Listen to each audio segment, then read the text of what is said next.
o ano de 1926. Lampião e sua cabroeira estavam passando em uma velha estrada de vaqueiro, no sertão baiano, próximo à cidade de Jeremoabo. Os cangaceiros usavam essas estradas antigas para evitarem confronto com as polícias volantes. Confrontos excessivos só desgastariam ainda mais o bando. Ali perto morava uma família de sertanejos humildes, em um pequeno sítio. Era a família Souza. Eles viviam do que plantavam na terra. Quando a seca assolava, a fome chegava.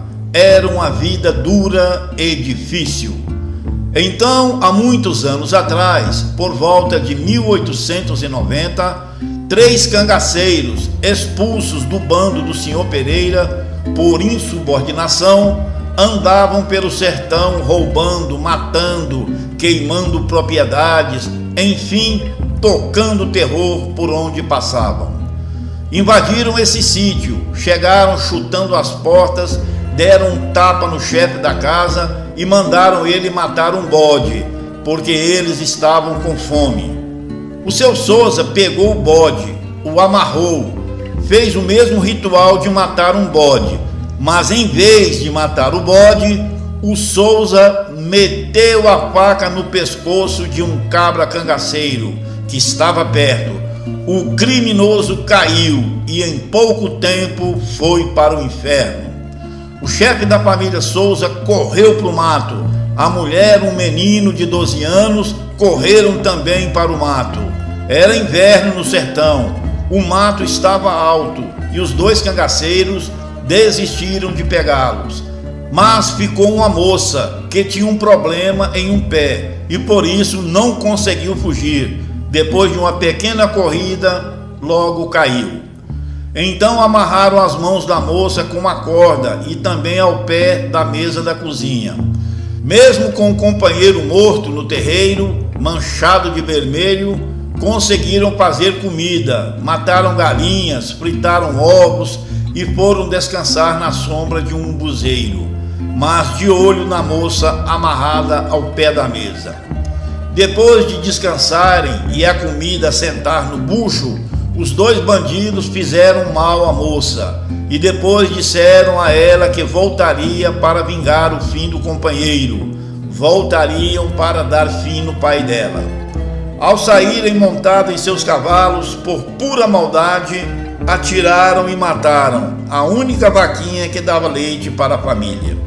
A dupla de covardes disse que voltaria para vingar o fim do comparsa, mas isso não aconteceu, porque o senhor Pereira soube dessa malvadeza e ao saberem do paradeiro dos ex-cangaceiros, agora bandoleiros, cercaram os 2 e os mataram e jogaram as pestes em uma grota.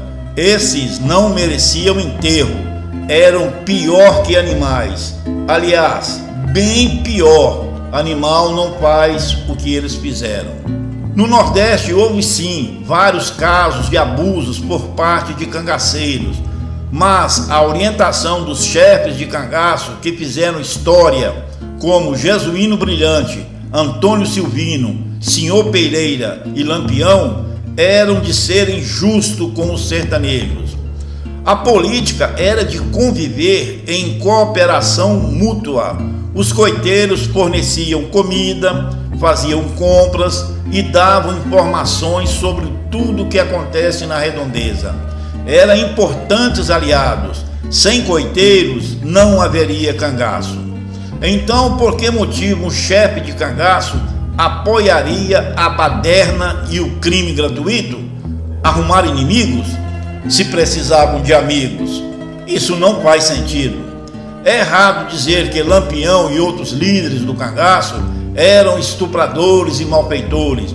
Quem fazia isso não defendia uma causa, defendia apenas o próprio umbigo. E, a maioria dos casos, quem fazia isso era exatamente a polícia. Então, um menino de 12 anos, na época, com o nome de Cidinho de Souza, cresceu ouvindo do pai que cangaceiros eram estupradores, que faziam mal a todos, que eram baderneiros. Sim, eram sim, poucos, pois os bandos organizados tinham muitos amigos, colaboradores, coiteiros e eram conhecidos como justiceiros.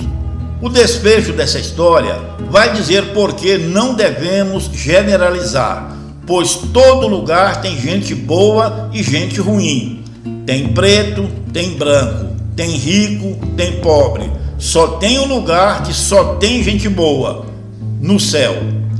E quando o menino Cidinho se tornou um rapaz com mais de 20 anos, por orientação de seu pai, mandou ele entrar para a polícia volante.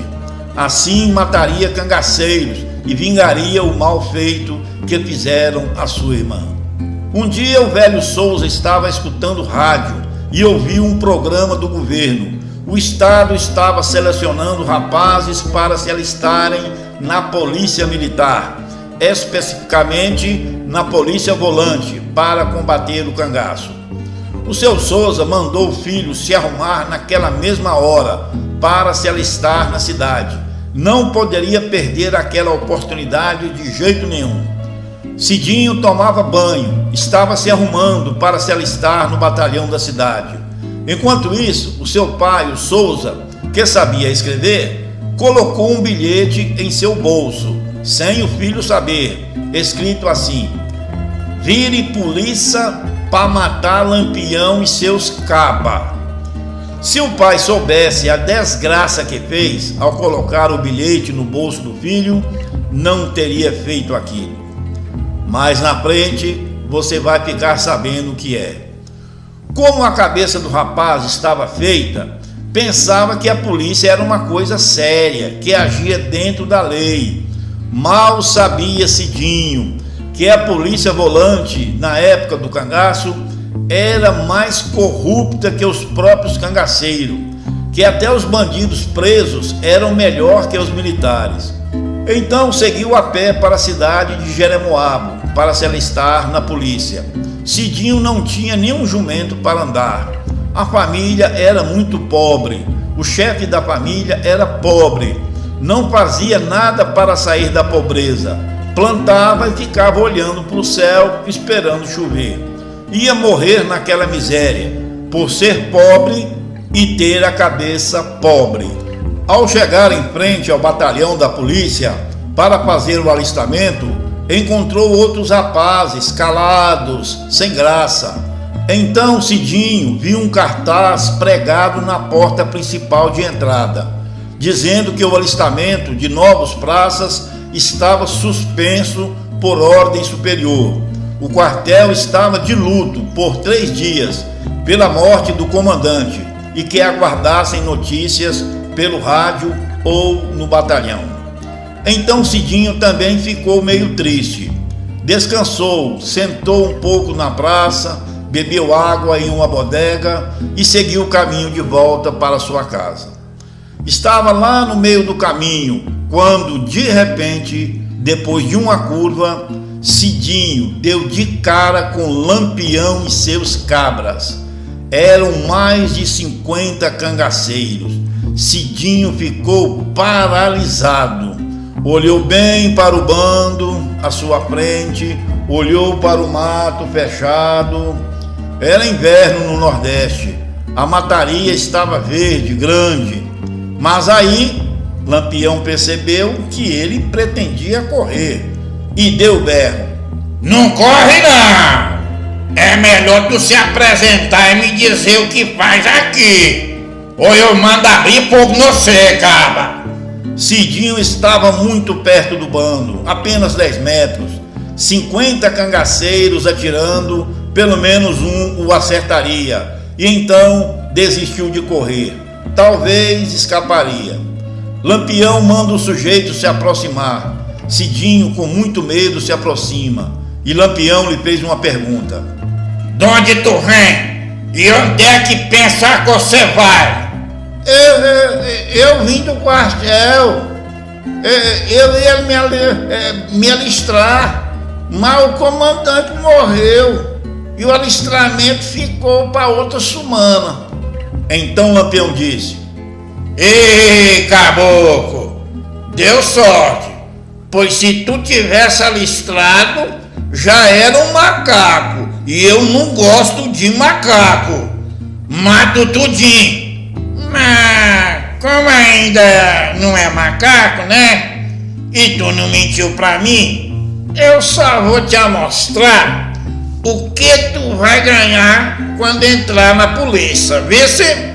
Lampião mandou os cabras fazerem um corredor polonês, 2 fileiras de cangaceiros, e mandou o rapaz passar no meio, sem correr, andando. E foi levando tapas, murros e chutes até o final do corredor polonês. Lampião esperava e deu-lhe um soco na boca com a coronha do fuzil, que o melado desceu, junto com 2 dentes.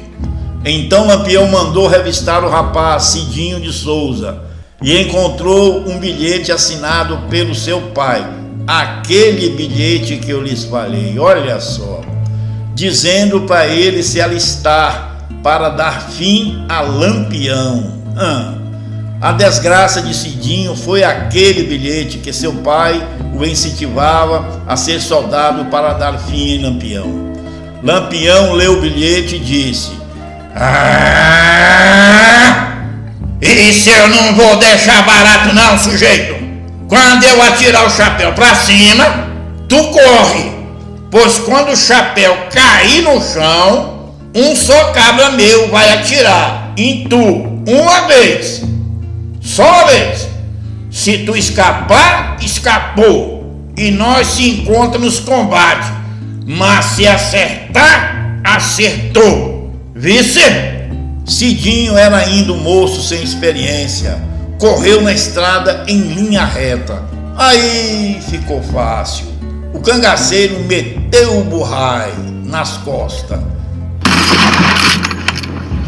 E a bala saiu na frente, tombando sem vida aquele pobre rapaz. É isso que dá, a pessoa meter uma coisa na cabeça e pensar que aquilo é certo, o resto da vida dá certo. E não está, as coisas mudam.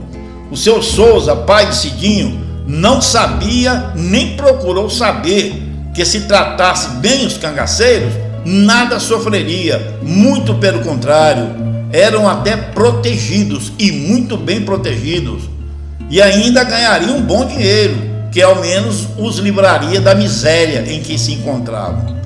Mas preferiu o radicalismo e ainda empurrou seu filho para o fim, enfiando uma sentença de morte em seu bolso, um bilhete cagueta, que seria a desgraça do filho e da família, por falta de sabedoria.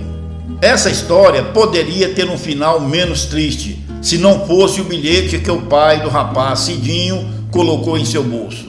Mais tarde, Lampião comentaria sobre esse caso, dizendo: Na verdade, eu não queria dar fim no rapaz não, sabe?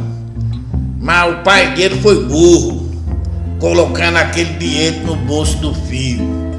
E mesmo com aquela ofensa à minha pessoa, eu não matei ele. Mandei lhe dar uma peia, mas não ia matá-lo, afinal ainda não era um macaco. Aquele bilhete me deixou muito bravo, e mesmo assim eu lhe dei uma chance de sobrevida. Mas o caba foi burro, igual ao pai, correndo em linha reta, olha só. E eu lhe disse que ia ser um tiro só, e deu no que deu. Eu pensei que o rapaz ia correr pro mato em zigue-zague. Se tivesse se tornado um macaco, teria morrido também de qualquer jeito. Ele era burro, pois herdou a burrice e ignorância do pai. Ele não teve opinião própria, foi pela cabeça do pai, se deu de mal. Infelizmente, era apenas um jovem rapaz. Poderia ter um destino diferente. Se você gostou do vídeo, meu amigo, minha amiga, dê um like, compartilhe com seus amigos essa bela história. Se inscreva no canal. Fiquem na paz. Juízo, hein, cabroeira? Por quê? Porque eu fui!